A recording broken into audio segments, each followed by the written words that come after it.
Both Democratic and Republican lawmakers called on Secret Service Director Kimberly Cheatle to step down in the wake of the assassination attempt of Donald Trump.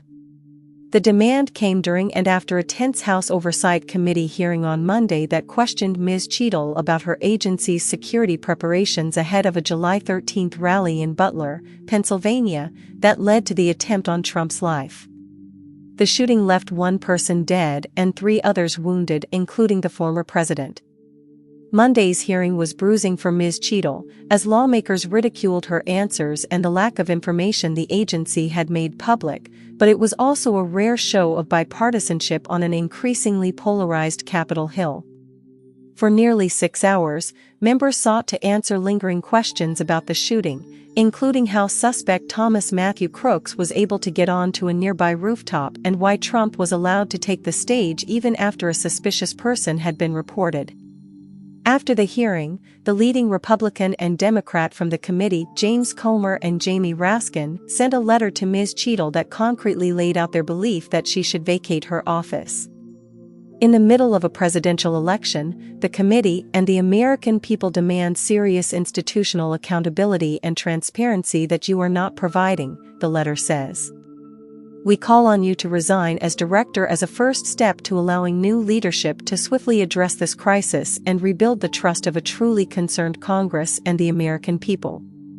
While Ms. Cheatle took responsibility during the hearing for the security lapses and acknowledged that the Butler incident marked the most significant operational failure of the Secret Service in decades, she left many lawmakers frustrated.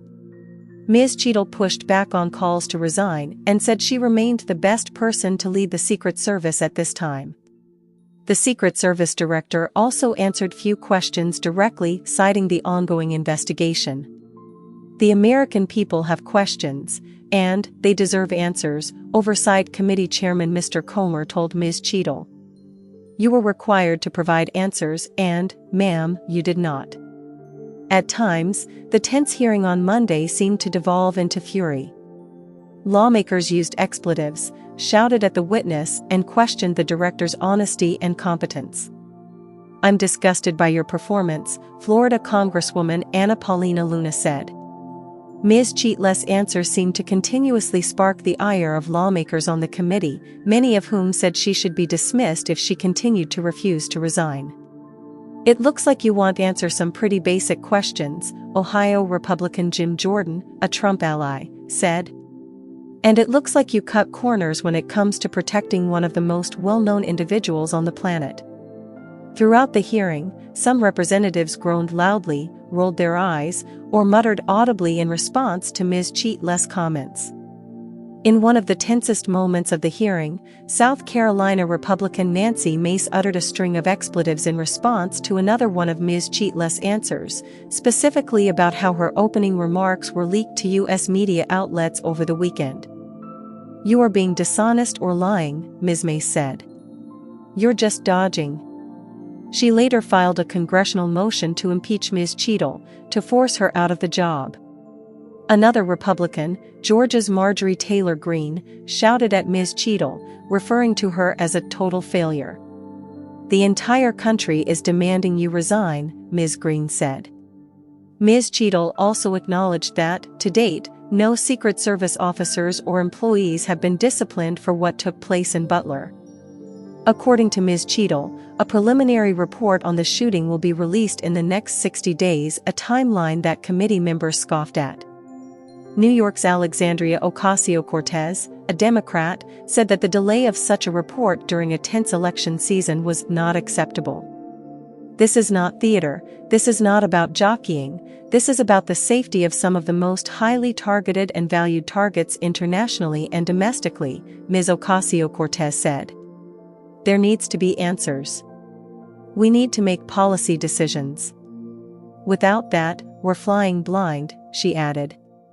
Despite the relative show of unity regarding Ms. Cheatle's future, there were some points of disagreement between Republicans and Democrats on the committee. Several Republicans, for example, characterized Ms. Cheatle as a DEI diversity, equity, and inclusion hire and questioned whether female agents assigned to Trump's security detail were able to do the job properly.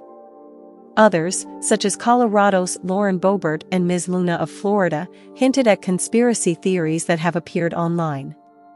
Florida Republican Michael Waltz blamed Ms. Cheatle for the rumors, arguing that misinformation flies in the absence of information. "I would have fired you just by how you handled this," Mr. Waltz said, "because you should have been the first to the mics." Several eyewitnesses to the shooting in Butler told the BBC that Ms. Cheatle's answers left them feeling frustrated and angry.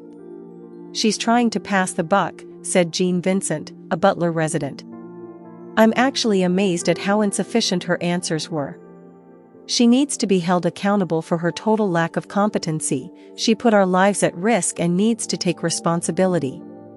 Another witness, former U.S. Marine Teresa Wilson, said that while she understands that there are active investigations still taking place, Ms. Cheatle was far too evasive. "The only acceptable thing she could have done is take responsibility and step down," Ms. Wilson said. "All the rest is noise."